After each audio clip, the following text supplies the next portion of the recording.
Hello friends, सभी का फिर से स्वागत है मेरे चैनल एसडी फाइनेंशियल अवेयरनेस पर। सिनोनिम्स पार्ट 6 है। 125 तक सिनोनिम्स हमने कवर किए हैं, तो बिना टाइम वेस्ट किए 126 से 150 तक कवर करने की कोशिश करेंगे। सबसे पहला वर्ड है निफेरियस। निफेरियस का क्या मतलब होता है और उसके सिनोनिम्स क्या होंगे? इनिक्विटस, पर्पसफुल, सस्पिशियस या वर्चुअस। तो निफेरियस का मैं मतलब बता देती हूँ, वो चीज़ जो प्रिंसिपल्स में गुड नहीं होती है, यानी कि जिसके प्रिंसिपल्स और बिलीव्स अच्छे नहीं होते हैं। आप एक तरीके से अधर्म बोल सकते हो उनको। धर्म और अधर्म होता है, तो हम इसको अधर्म बोल सकते हैं। यानी कि जो बैड इन प्रिंसिपल्स और बैड इन प्रैक्टिस, अगर आप उनकी प्रैक्टिकल इंप्लीमेंट करने चलो तो वो अच्छे नहीं होते हैं, उनको हम निफेरियस बोलते हैं। ठीक है। इनिक्विटस का मतलब क्या होता है? उसके बाद पर्पसफुल, यानी कि किसी चीज़ को जब आप पर्पस से करते हो। सस्पिशियस मतलब जब आप शक करते हो, पर्पस से करना, शक से करना। और वर्चुअस का मतलब जो चीज़ बहुत ही धार्मिक होती है, यानी कि ये तो निफेरियस का एंटोनियम हो गया, तो ये भी बिल्कुल नहीं होगा। तो इसका आंसर होगा इनिक्विटस। इनिक्विटस का मतलब भी होता है अधार्मिक। ठीक है, क्या अधार्मिक या अधर्म। निफेरियस और इनिक्विटस एक दूसरे के सिनोनिम्स हैं, यानी कि जिसके प्रिंसिपल्स अच्छे नहीं हैं। नेक्स्ट वर्ड देखते हैं। नेक्स्ट वर्ड है टू सबस्यूम। ओके, सबस्यूम करने का क्या मतलब होता है? To bate, to obviate, to preclude या टू इनकॉर्पोरेट। देखो, सबस्यूम का मतलब होता है किसी, जैसे यहाँ पे लिख रहा है सब, तो सब मतलब सब, यानी कि ऑल। तो ऑल लोग यानी कि सभी लोग क्या हो गए? सबस्यूम। सब लोग एक साथ आ गए हैं, यानी कि सब लोग आपस में सम्मिलित हो गए हैं। तो सबस्यूम का मतलब होता है आपस में सम्मिलित होना, कंबाइन होना। सब लोग एक साथ आ गए हैं। तो बेट करने का क्या मतलब होता है? बेट करने का मतलब गुस्सा करना होता है। तो ऐसा तो एक साथ आएंगे तो गुस्सा करेंगे? नहीं नहीं, ऐसा नहीं है। उसके बाद ऑब्वेट का क्या मतलब होता है? इसका मतलब होता है फ्री कर देना किसी को। ठीक है, किसी भी चीज़ से फ्री कर देना। और प्रिक्लूड का क्या मतलब होता है? जैसे किसी चीज़ को बंद कर देते हैं, यानी कि इसका अपोजिट हो जाएगा बंद कर देना। ठीक है, फ्री का अपोजिट हो गया बंद कर देना।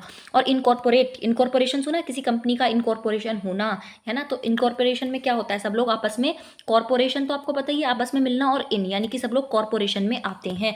तो सबस्यूम का मतलब हो जाएगा इनकॉर्पोरेशन। सबस्यूम का मतलब होता है सब लोगों का एक साथ इकट्ठा होना, सम्मिलित होना एक साथ। और इनकॉर्पोरेट का मतलब भी होता है आपस में कॉर्पोरेशन बनाना। ठीक है, तो इसका मतलब ये हो जाएगा। Next word is to lash. Okay, lash, इसको ऐसे याद रखो, लैश को लाश से, लाश लाश टाइप फीलिंग आ रही है इसमें कुछ, है ना। तो इंडियर का क्या मतलब होगा? डियर मतलब प्यारा। तो इंडियर का मतलब भी यही होता है कि बहुत ही प्यारा है ना। इंडियर का मतलब इस तरह से डियर से याद रखो कि डियर मतलब प्यारा, तो इंडियर मतलब प्यारा। ओके, फॉन्डल करना मतलब जैसे आप किसी को पुचकारते हो ना, प्यार से बुलाते हो, उसको फॉन्डल करना बोलते हैं। चेस्टाइज हमने अपनी पिछली वीडियो में देखा था। चेस्टाइज का मतलब होता है टू अपब्रेड, यानी कि किसी को डांटना या अपब्रेड करना, स्कोल्ड करना। ठीक है, और उसके बाद क्या आता है? स्नगल। स्नगल करना मतलब थोड़ा सा पॉज लेना, रुक जाना। ठीक है, उसको बोलते हैं स्नगल। तो लैश का क्या मतलब होगा? लाश। लैश मतलब लाश। लाश कब बनेगी? जब कोई प्यार करेगा, या फिर जब कोई प्यार से पुचकारेगा, या कोई रुकेगा नहीं। जब कोई डांटेगा ना या मारेगा, बढ़िया वाली मार लगेगी, तो लाश बन जाएगी आपकी, खड़े खड़े जिंदा लाश बन जाओगे। तो लैश कब बनोगे? जब चेस्टाइज किया जाएगा, यानी कि जब आपको डांट फटकार पड़ेगी, तब जाके आप लैश बनोगे। ठीक है, आप नहीं, मतलब जिसको पड़ेगी। लैश रिपीट हो गया ये। ठीक है, आगे देखते हैं। Next is amateur. एमेच्योर का क्या मतलब होता है? तो एमेच्योर, आपने मैच्योर सुना होगा कहीं पे, एमेच्योर इसको आप देखोगे। देखो, मैच्योर का मतलब होता है कोई चीज़ जो मतलब स्मार्ट इनफ है ना, जो अपनी डिसीजंस ले सकती है, यंग हो गई है, उसको मैच्योर बोलते हैं, मैच्योरिटी बोलते हैं। और एमेच्योर यानी कि जो अभी बच्चा है, अभी जो मैच्योर नहीं है। तो जो बच्चा है वो टिमिड, मतलब बचकानी हरकतें करेगा, तो जरूरी नहीं टिमिड है, क्योंकि कुछ बड़े लोग भी मैच्योर नहीं होते हैं। राइट।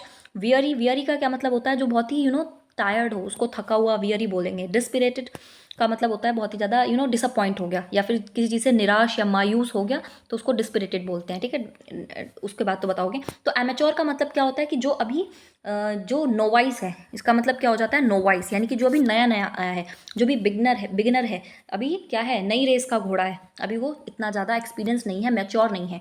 तो एमेच्योर का मतलब है जो बिगिनर है, जिसने अभी स्टार्टिंग की किसी भी फील्ड में, या फिर आप ऐसे भी बोल सकते हो लाइफ के फेज में अभी वो मैच्योर नहीं है, तो बिगिनर है वो।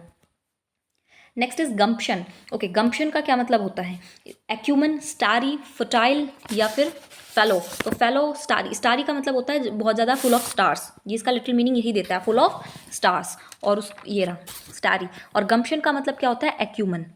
ठीक है। इसका सिनोनिम क्या होता है? एक्यूमेन। देखो इसका मतलब होता है कि एक पर्टिकुलर सिचुएशन होती है, गम्पशन एंड एक्यूमेन दोनों का मतलब होता है कि जो एक पर्टिकुलर सिचुएशन होती है उसमें आपकी जजमेंट करने की एबिलिटी क्या है, यानी कि एक पर्टिकुलर बैड सिचुएशन में अगर कोई बैड सिचुएशन या हार्ड सिचुएशन आती है तो आपका डिसीजन लेने की एबिलिटी कितनी है और कितना अच्छा आप डिसीजन ले सकते हो, उसको गम्पशन बोलते हैं या एक्यूमेन बोलते हैं। ठीक है, यानी कि आपके करेक्ट डिसीजंस और जजमेंट लेने की आइडिया, जजमेंट लेने की कैपेबिलिटी किसी पर्टिकुलर पीरियड के दौरान या किसी पर्टिकुलर प्रॉब्लम के दौरान, उसको गम्पशन एक्यूमेन बोलते हैं। ठीक है। Next is laconic. लैकोनिक का क्या मतलब होता है? तो लैकोनिक का मतलब मैं बताती हूँ। लैकोनिक का मतलब कोई चीज़ ब्रीफ में, ठीक है, संक्षिप्त में, यानी कि लैक, लैक आप ऐसे याद रख सकते हो, लैक। ठीक है, लैक को ऐसे याद रख सकते हो। लैक मतलब क्या होता है? कम, यानी कि कम बात में ज़्यादा इंफॉर्मेशन देना। ठीक है, लैकोनिक, लैक से याद रखोगे, लैक मतलब कम, तो कम चीज़ में ज़्यादा नॉलेज देना, यानी कि ब्रीफ में कोई चीज़ बताना। ठीक है, श्रूड इसका हो जाएगा विम मतलब रंग, क्लाइमेक्स या फिर कॉन्साइज। कॉन्साइज का मतलब क्या होता है? संक्षिप्त में या ब्रीफ में। ठीक है, तो लैकोनिक का मतलब भी ब्रीफ में, कम बातों में ज़्यादा इंफॉर्मेशन देना, एंड कॉन्साइज का मतलब भी होता है ब्रीफ। ठीक है, लैकोनिक, ब्रीफ, कॉन्साइज सब आपस में सिनोनिम्स है।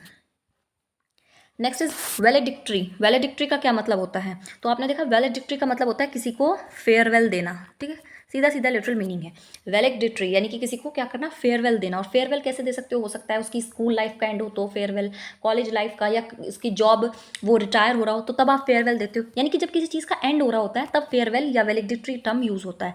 तो आप किसी को फेयरवेल देते हुए हेसिटेट तो नहीं करोगे, रेडिकल उसका मजाक उड़ाओगे क्या उसको फेयरवेल देते वक्त? नहीं। डिसेप्ट यानी कि डिसेप्शन मतलब धोखा, उसको धोखा दोगे? नहीं भाई, ऐसा कौन करता है। तो टर्मिनल बचता है। टर्मिनल तो वो होते हैं जो टनल टाइप होते हैं, लेकिन टर्मिनल का वो मतलब नहीं होता। टर्मिनल का भी मतलब होता है किसी चीज़ के एंड में। ठीक है, नहीं ऐसा नहीं कह रहे हैं कि लाइफ के एंड में ही, लेकिन इससे मिलती जुलती बंद है। टर्मिनल जो होता है किसी चीज़ के एक्सट्रीम पे, एक्सट्रीम मतलब, एक्सट्रीम का मतलब होता है किसी चीज़ के एंड पे, किसी चीज़ के एंड पे सिचुएटेड होता है टर्मिनल। इसीलिए वैलिडिक्टरी भी, फेयरवेल भी आप किसी चीज़ के एंड पे ही देते हो, किसी चीज़ की कंप्लीटेशन पे। उसी तरीके से टर्मिनल भी एंड पे ही होता है, इसलिए यहाँ पे टर्मिनल इसका सिनोनियम हो जाएगा, नियर अबाउट सिनोनियम, लिटरली सिनोनियम इसका नहीं है ये। ठीक है, बाकी क्योंकि हेसिटेट करना, मजाक उड़ाना और धोखा देना इससे बिल्कुल फेयरवेल से रिलेटेड नहीं है, तो आप टर्मिनल लगाओगे, क्योंकि फेयरवेल मतलब भी at the end of, terminal मतलब भी at the extreme point of, तो valedictory in the sense terminal. Next is denouncement. Denouncement ये स्पेलिंग ठीक है। डिनाउंसमेंट का क्या हो जाएगा? NOU, हाँ यही होगी। क्लाइमैक्स, सिस्टमैटिक, इम्प्रॉपर या ग्लोरियस। ठीक है, तो क्लाइमैक्स देखा है किसी भी फिल्म का क्लाइमैक्स होता है उसको बोलते हैं। डिनाउंसमेंट का मतलब होता है कंक्लूजन। ठीक है, निष्कर्ष, यानी कि किसी चीज़ का, किसी भी चीज़ का आपने किया है तो उसका निष्कर्ष निकल के आ रहा है या रिजल्ट निकल के आ रहा है, उसको बोलते हैं डिनाउंसमेंट। आउटकम किसी भी चीज़ का, किसी भी सिचुएशन का, तो उसको सिस्टमैटिक तो नहीं होगा, वो इम्प्रॉपर भी नहीं होगा, ग्लोरियस भी नहीं आप कह सकते। क्लाइमैक्स, क्लाइमैक्स तो पता है ना, क्लाइमैक्स का मतलब होता है जो, जैसे फिल्में भी होती हैं तो उसमें जो फिल्म का मोस्ट एक्साइटिंग और मोस्ट इंपॉर्टेंट पॉइंट होता है, जिसमें सारी फिल्म का सार होता है लास्ट में, है ना, वो होता है उसका क्लाइमैक्स। क्लाइमैक्स में तो पता चलता है हीरो बचा है, जिंदा बचा है, नहीं बचा है। तो क्लाइमैक्स होता है किसी चीज़ का कंक्लूजन, एंड में क्या हुआ, फिल्म में एंड में क्या हुआ, वो क्लाइमैक्स होता है।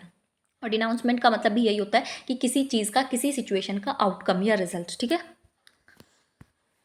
आगे देखते हैं। Next is distinct. ओके, आपने सुना भी होगा डिस्टिंक्ट फीचर्स हैं। डिस्टिंक्ट फीचर्स काफ़ी बार यूज होता है। तो डिस्टिंक्ट फीचर्स मतलब इसके अलग अलग फीचर्स हैं, आप इसके फीचर्स के बेसिस पे इसको दूसरों से कंपेयर कर सकते हो। तो क्या हो जाएगा डिस्टिंक्ट का यहाँ पे मतलब? ऑब्स्कर, सिमिलर, ठीक है, क्लियर या वैग्यू, मतलब चारों पे क्रॉस लगा दिया। वैग्यू का क्या मतलब होता है? वैग्यू का मतलब होता है कोई चीज़ विच इज़ नॉट क्लियर। ठीक है, आप ऐसे याद रखोगे, विच इज़ नॉट क्लियर, कोई चीज़ जो क्लियर नहीं है उसको अस्पष्ट कह सकते हैं, जो स्पष्ट नहीं है उसको हम वैग्यू बोलेंगे। तो डिस्टिंक्ट का क्या मतलब होता है कि डिस्टिंक्ट फीचर्स हैं, यानी कि उसके कैसे फीचर्स हैं?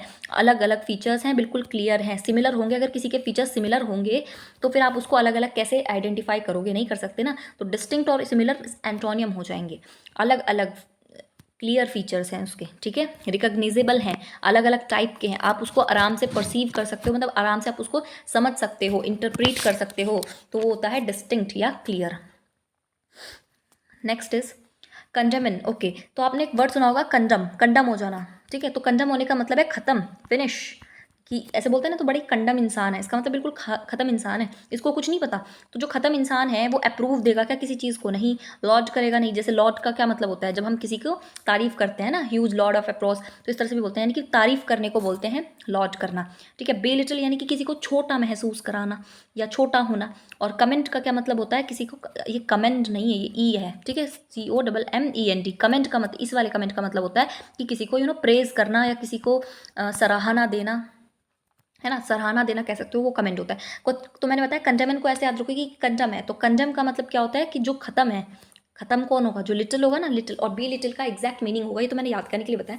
बी लिटिल का एग्जैक्ट मीनिंग होता है किसी को थोड़ी कम वैल्यू देना, किसी को नीचा दिखाना।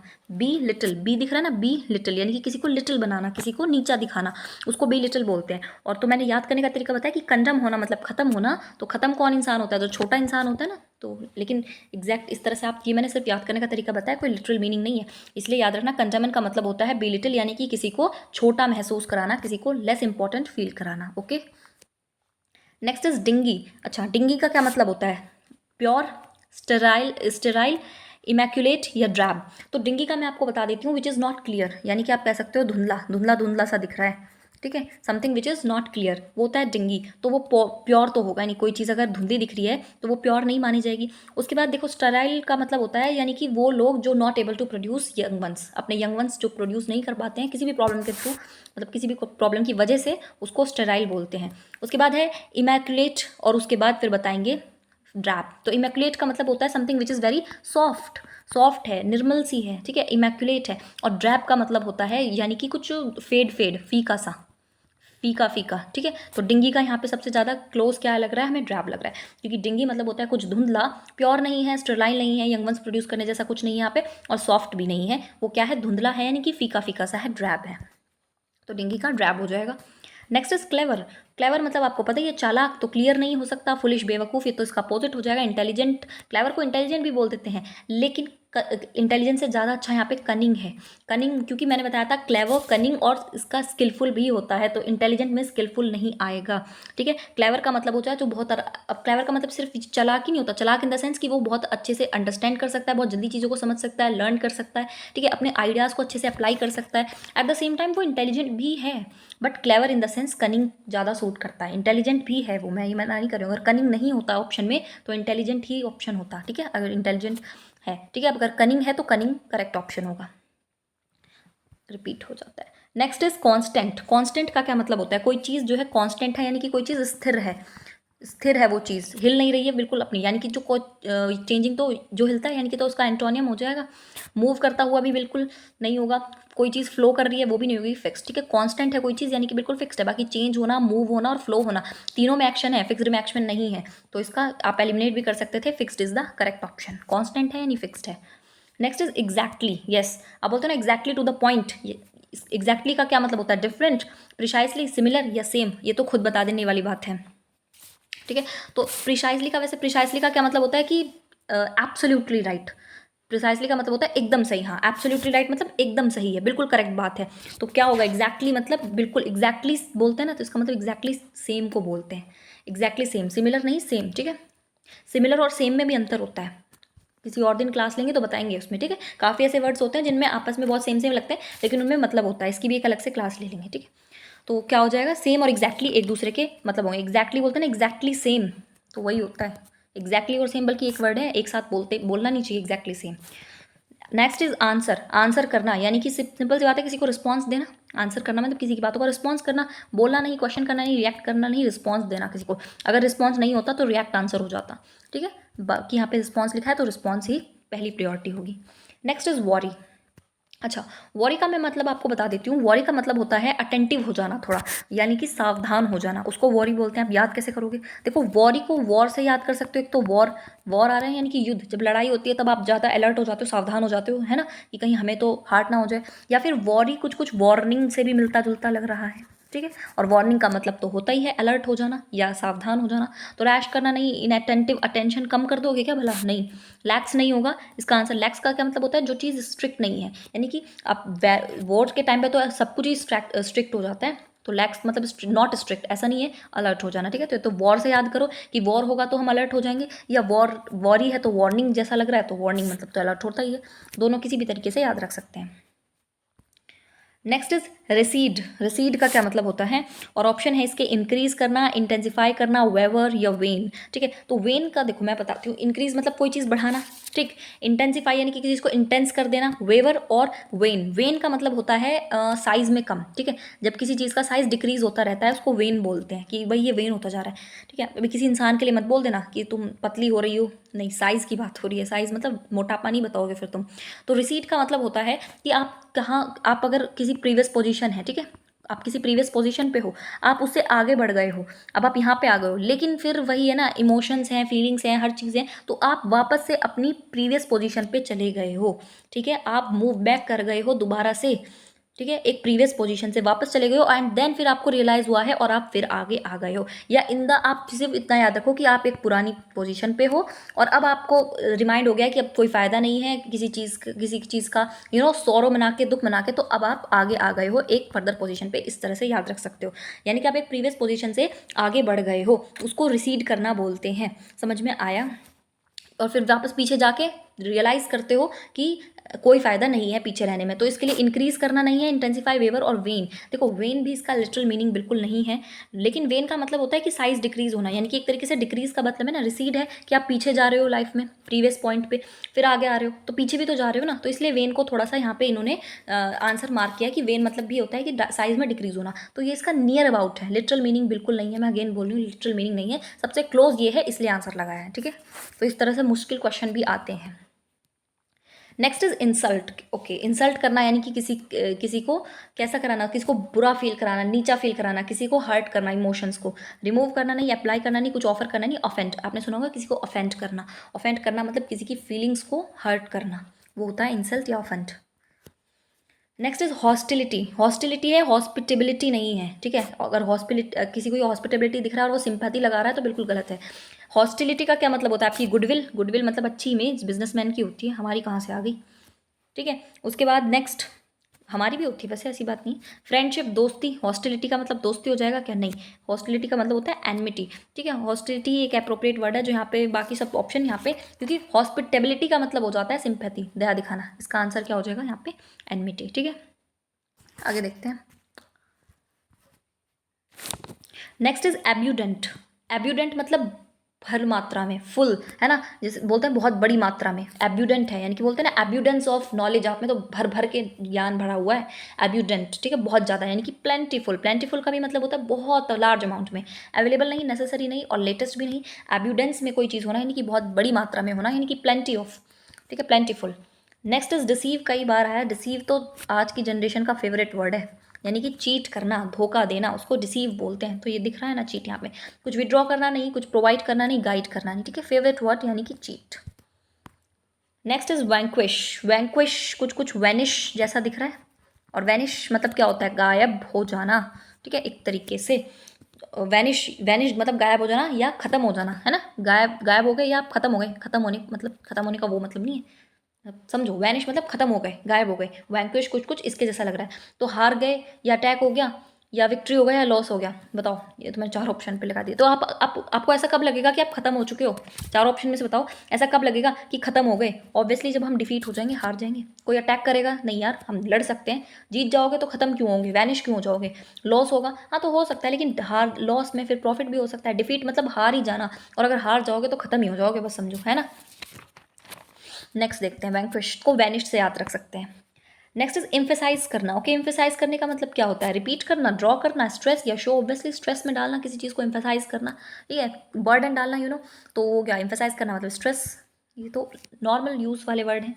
Next is massive. Massive amount, अभी बताया पीछे जो अभी वर्ड गया, बहुत ज़्यादा, abundant, large amount, plentiful, massive मतलब बहुत बड़ा, बहुत ज़्यादा, ऑनर नहीं, मेजोरिटी नहीं, मस्कुलर नहीं, ह्यूज, वेरी ह्यूज, कोई चीज़ बहुत ही मैसिव है, मैसिव अमाउंट में, यानी कि ह्यूज अमाउंट में।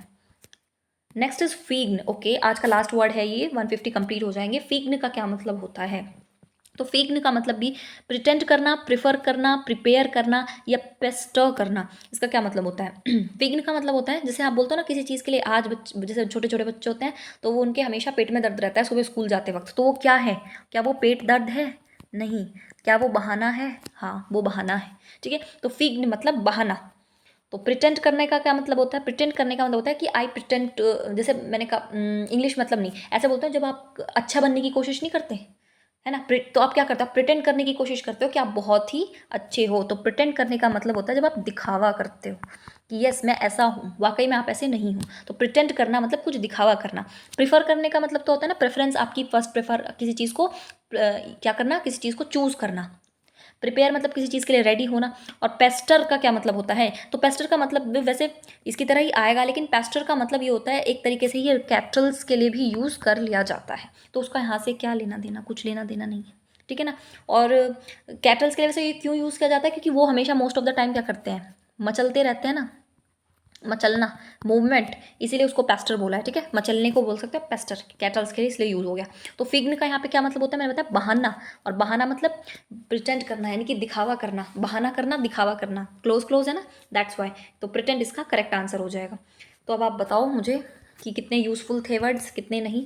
और याद कर सकते हैं, जो दो चार चीज़ों में मैंने ट्रिक बताई है वो याद करनी ना, बाकी जिसमें ट्रिक नहीं है वो तो थोड़ा सा एक दो बार प्रैक्टिस करके याद करना ही पड़ेगा, ठीक है। तो 150 वर्ड्स कवर कर लिए, नेक्स्ट वीडियो में हम 175 तक, और उसके नेक्स्ट में हम 200 अपने कंप्लीट कर चुके होंगे। उसके बाद हम इडियम्स एंड फ्रेजेस की क्लास स्टार्ट करेंगे, ठीक है। तो अगर आपको ये वीडियो इन्फॉर्मेटिव लगी हो तो आप इसको लाइक कीजिए और शेयर कीजिए और चैनल को सब्सक्राइब कर लीजिए। Thank you.